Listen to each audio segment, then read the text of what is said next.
ছাত্ৰ ছাত্ৰীসকল ইতিমধ্যে HSLC ৰিজাল্ট সম্পৰ্কীয় বিশেষ খবৰ আহিছে এয়া আমি নিউজ লাইভৰ অফিচিয়েল যি পেজৰ পৰা এডি স্ক্ৰীনশ্বট তোমালোকক শ্বেয়াৰ কৰিবৰ কাৰণে চেষ্টা কৰিছোঁ ইয়াতে এইটো কথা উল্লেখ কৰা হৈছে যে কি 2025 বৰ্ষৰ মেট্ৰিকৰ ৰিজাল্ট 10 এপ্ৰিল তাৰিখে ঘোষণা কৰা হ'ব এইটো তোমালোকে চাব পাৰা এই স্ক্ৰীনশ্বটটো তোমালোকে অফিচিয়েল যিটো পেজ তোমালোকে চেক কৰি ল'ব পাৰিবা ইয়াতে এইটো কথা উল্লেখ কৰা হৈছে যে কি প্ৰায়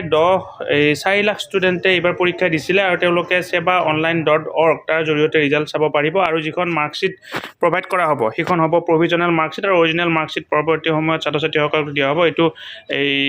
মানে আগৰ পৰাই নিয়ম হয় যিখন মাৰ্কশ্বিট আছে সেইখন প্ৰভিজনেল হয় আৰু তাৰপিছত তোমালোকৰ বিদ্যালয়লৈকে অৰিজিনেল মাৰ্কশ্বিট আহিব গতিকে এইটো এতিয়া আমি কনফাৰ্ম বুলিয়ে ধৰি ল'ব পাৰোঁ যে কি কাইলৈ 10 এপ্ৰিল তাৰিখে তোমালোকৰ মেট্ৰিকৰ ৰিজাল্ট ঘোষণা কৰা হ'ব গতিকে তোমালোকৰ কেনেকুৱা মনৰ ভাৱ সৃষ্টি হৈছে বা তোমালোকে কিমানে